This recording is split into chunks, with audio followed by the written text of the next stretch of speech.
Gus, saya yang bertanya, tadi Antum sempat membahas tentang sifat-sifat Allah yang sempurna.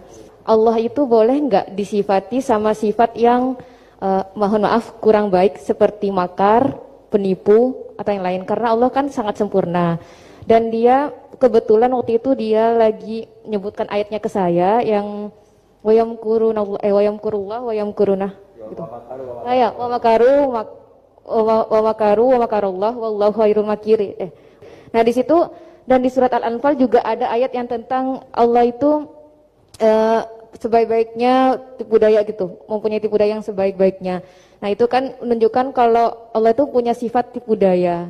Jadi dia waktu itu agak ngotot ke saya, berarti Allah juga bisa dong disifatin sama sifat yang jelek-jelek yang seperti itu Mbak Nafila gitu katanya. Oh begini jawabnya ya. Semua ilmu itu harus kita pelajari karena melihat sisi ekstrimnya, sisi buruknya.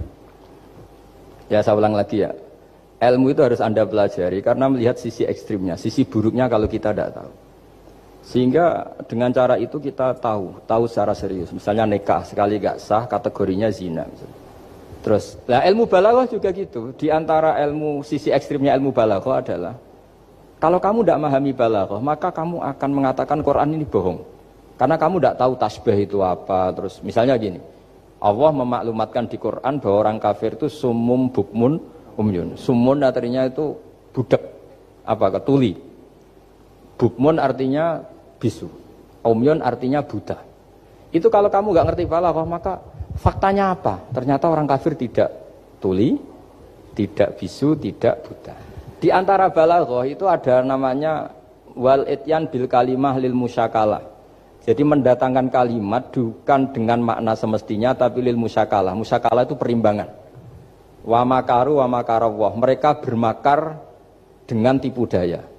Wa makarawah dan Allah pun melakukan itu. Berarti Allah menipu daya mereka. Ya enggak.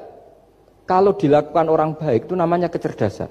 Tapi kalau dilakukan orang dolim itu namanya tipu daya. Jadi misalnya gini.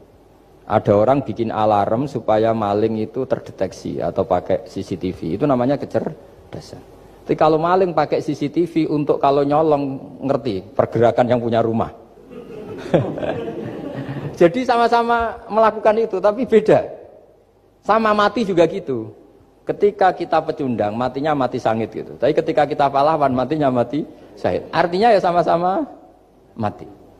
Nah, di balaghah itu ada istilah musyakalah. Musyakalah itu ayat itu sebenarnya banyak, Mbak. Ada yukhadi'una wa huwa khadi'uhum.